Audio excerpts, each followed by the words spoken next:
I'm sleepy. It's daylight. I'm not supposed to be awake.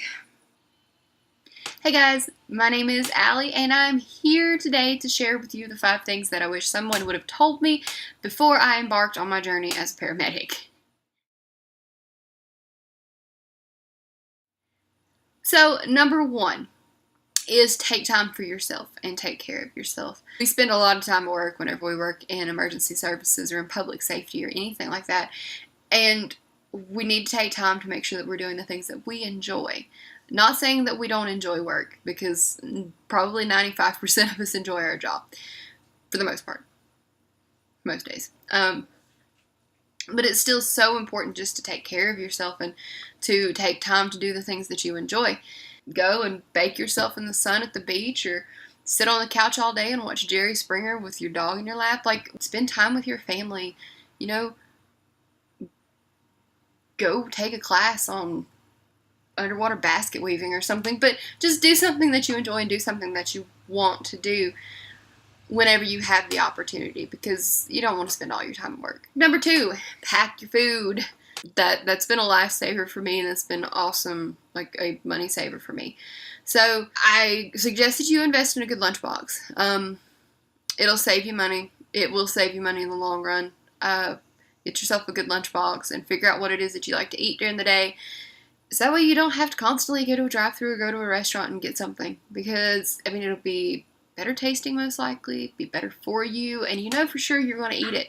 You know, I'm plus size, but like I've lost 15 pounds since being on night shift and since packing my lunch on a regular basis, or packing my food on a regular basis. And it's honestly been awesome. It's been a lifesaver for me. It's made me feel better.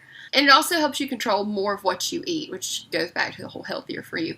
But yeah, pack your lunch. Like, invest in a good lunchbox. And I mean, you don't have to like be an expensive lunchbox, because Lord knows this guy right here, like the one that I use all the time. This guy right here was literally like $7 or $8 at Walmart. And, I mean, it's got a lot of room. I've got my little ice pack here in the front. It goes into the lunchbox itself. But, I mean, a little spot where you can put Tupperware. And I should have just showed you the inside of it before I zipped it up. And it's got a pretty good size inner pouch. And it even folds up. So, like, it looks like a traditional lunchbox then. And if you don't need all the space, then you don't have to use all the space. So that's the main lunchbox that I use. And then, like, if that one's dirty or in the wash, or I just don't want to carry it, I have this cute little, very much so adult lunchbox that I carry. I paid $5 for this at a thrift store. It's a name brand. It's $31, but you know, it makes it fun. Give something for somebody to make fun of you for. Yeah, pack your lunch and like bring the food that you like to eat, and it'll be a lot cheaper and a lot better for you. Nothing makes you sicker than when you pull up your bank statement at the end of the month, when your paycheck's getting ready to hit, because I get paid once a month. When your paycheck's getting ready to hit and you see exactly how much you've paid for food. The shift that I used to work on, my 24-hour shift when I first started full-time, those guys had to eat like every hour on the hour, and they very rarely cooked, so it was mostly like eating out. So, you know, you end up spending quite a bit of money on food. So, pack your food, make things that you want to eat, learn new recipes, that kind of thing. And that can also go back to making time for yourself, doing something that you may enjoy, because I really, really enjoy cooking and enjoy packing food and bringing the food. So I say invest in a good lunchbox, but my next thing probably is going to completely contradict what I just said. So don't buy, when you're first starting out, don't buy the expensive stuff. You don't need the really expensive stuff. You know, a nice stethoscope's nice to have, but if it's not within your budget, don't worry about buying it, because most of the time the stethoscopes that are on the truck will do just fine. If they didn't, they wouldn't have them on the trucks. If your partner has a good stethoscope, I know that my partner does not mind me using his whenever I don't have mine. So, you know, it's nice to have one, and if you can afford it and you want to treat yourself, then by all means, go get you a good stethoscope, because it does make things easier in long runs. Like, you can hear certain things that you can't hear with a cheaper stethoscope. You know, and I say that, and if you look there's a counter right behind me. If you look in the bucket on the counter that has all my work stuff in it, you'll see that there's a $70 pair of shears in there. And I have the expensive stethoscope, but that's after a few years and buying them here and there. It's not, you don't need all of the nice expensive stuff right out of the gates. Believe you me. But I do suggest that you invest in good footwear.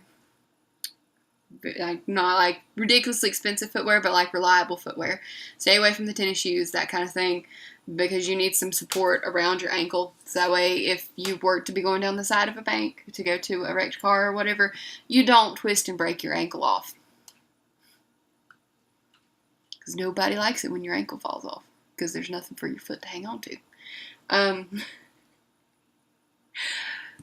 Anyway, the next thing that I recommend is more on like a serious note. Get a good support system, because this career field, like, it's crazy. The things that we see on a regular basis and the things that we deal with on a sometimes semi-regular basis is ridiculous.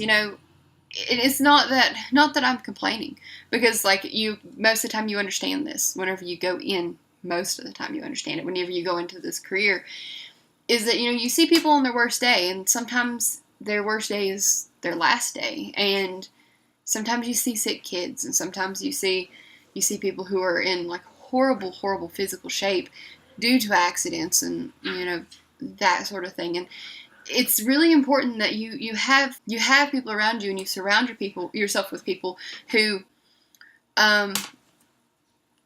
just make sure that you're not going through it alone. People at work are 9 times out of 10 are like the best people to talk to, because they've been there. Or people that you may know that may work somewhere else, but they do similar jobs, or they're in public safety as well, because we all go through it together. So don't bottle it up, and don't let yourself try and deal with it by yourself. Regardless of what some people are going to tell you, don't just suck it up, buttercup. Talk about it. If it's bothering you, please talk about it. Find that good support system that you can talk to about it. And, if you have to call them, call them. There's no shame in it. There's no shame in asking for help. And number 5, the last thing that I'm going to cover is educate yourself. Beyond what you were taught in school.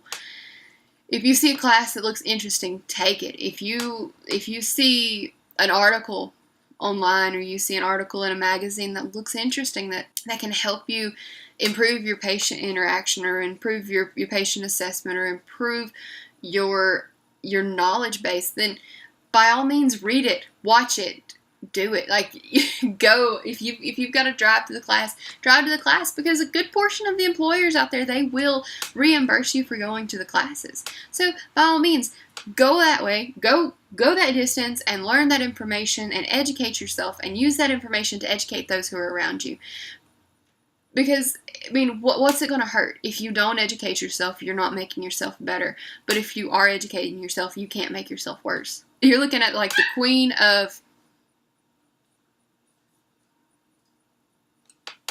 And there have been times when that useless knowledge has come to help. The understanding, the way that certain things work, really, really helps. So, even if you think it looks stupid, and if somebody tells you that it looks stupid, you never know, it might help you. So, all that being said, I think I'm done. I hope you guys will take time to subscribe, maybe comment down below. If you have some things that you want to add, please leave it down below.